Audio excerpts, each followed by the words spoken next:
We are at the county park. It's a Pause County Park, and this is where we get our water. Now, Pause County doesn't want to give you water for free. They want a nickel per gallon. So, first thing we do is we walk over here and put our dollar into the pay station.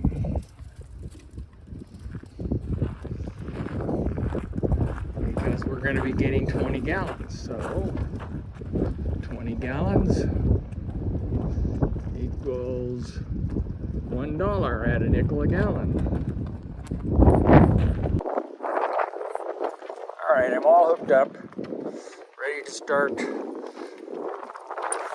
water into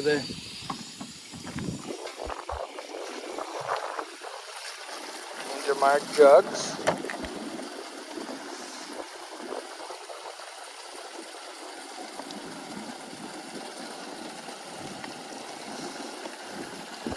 Now I filter the water. I honestly don't think it's necessary to filter it, but it's something that my wife likes to know that I have filtered the water. These are sediment filters, and I don't think there's much sediment in here. There is salt in here, a very slight amount of salt in Arizona water. So we don't drink this water, but we do use it for dishwashing, for flushing the toilet, for showers, and so we do, and for washing clothes. So we do go through, I would say, as much as 20 gallons a day. I would say at least 15 gallons a day. So that means a lot of trips down here to the county park to get the water. Now I generally don't make special trips to get the water. Instead, I keep the jugs in the car at all times, and when I'm out doing something else, I always stop and get water. You can see it does not take very long to fill these jugs, not nearly as long as it takes to pump the water back out of the jugs into the holding tank.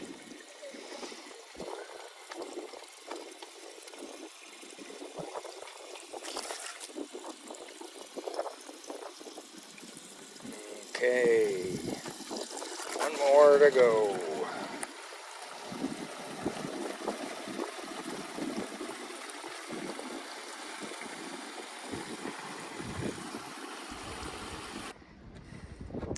All right, we're all loaded up and ready to head back to the motorhome and or to go get drinking water.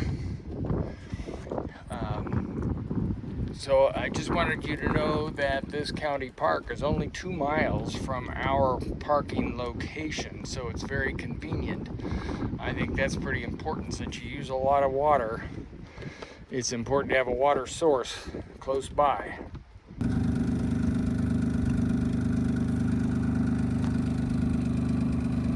This is our method of getting fresh water.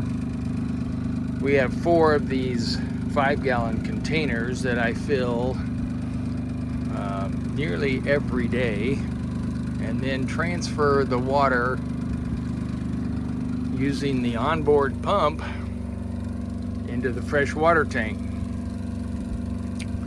It's just a matter of switching valves to the right location to do that.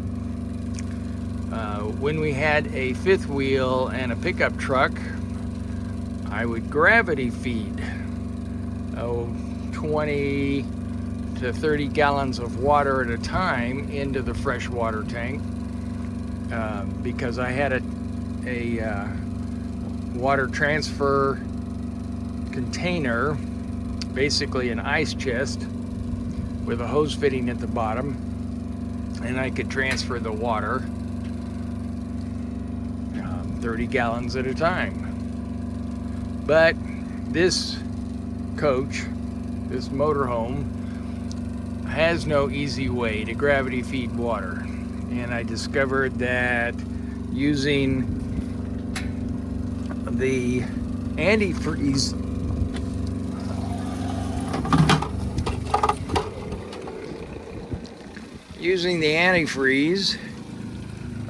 method, because this is what this is. Antifreeze is sucked into the water system for winter months if you're storing the rig. Of course, we've never done that because we're living in the rig full time.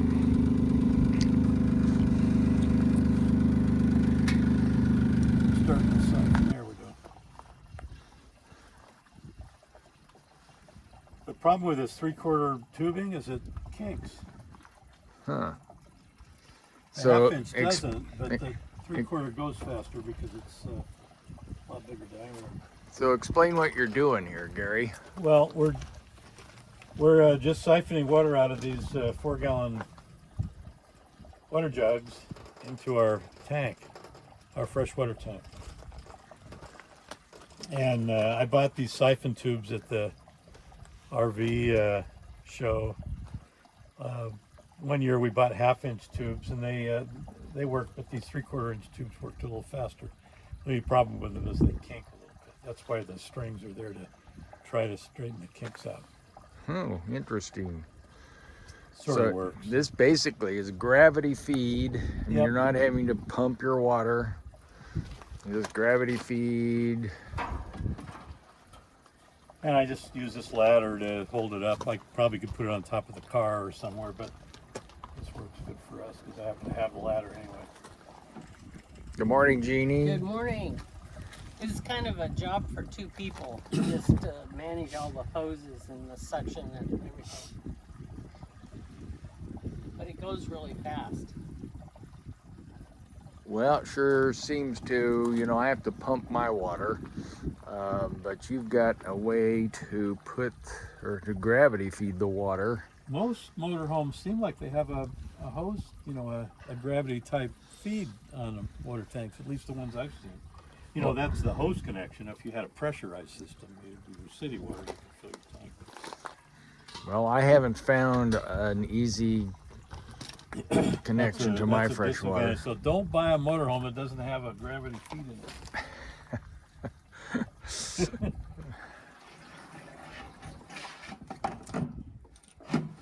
And we save every inch of water too, so. Yeah, there's very little that No doesn't get sucked out of here. Well, I'm Splash. on the next tank. We'll see how you get this started. All right, so we're gonna put it right in. start the siphon. It's got a little ball valve in the end, which allows you to start the siphon. Otherwise, you have to suck it or something. Here, we got a can in there.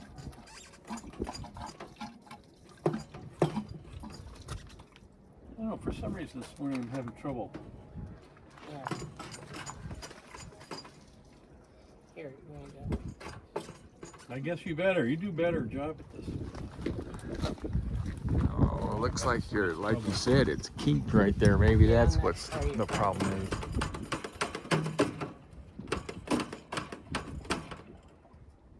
That's good. All right, the expert started this. You got to Working be here. raised on a farm that they irrigate with siphon tubes. Well, all right. So that would be advice on who to marry. That's right. Yep. All right, well, thank you for showing us this. Mm-hmm. All right, we're here to get drinking water. And this is actually just regular tap water here in Arizona, but it goes through a reverse osmosis process So it's relatively cheap, 5 gallons for $1. And we've already put in our $1, so we are ready to start filling our jugs.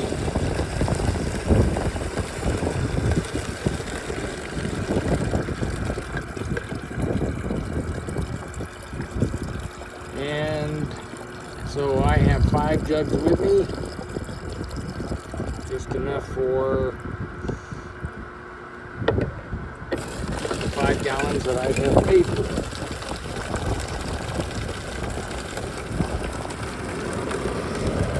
You can hear this little building is located right on Highway 72 here in Arizona, so it's pretty noisy.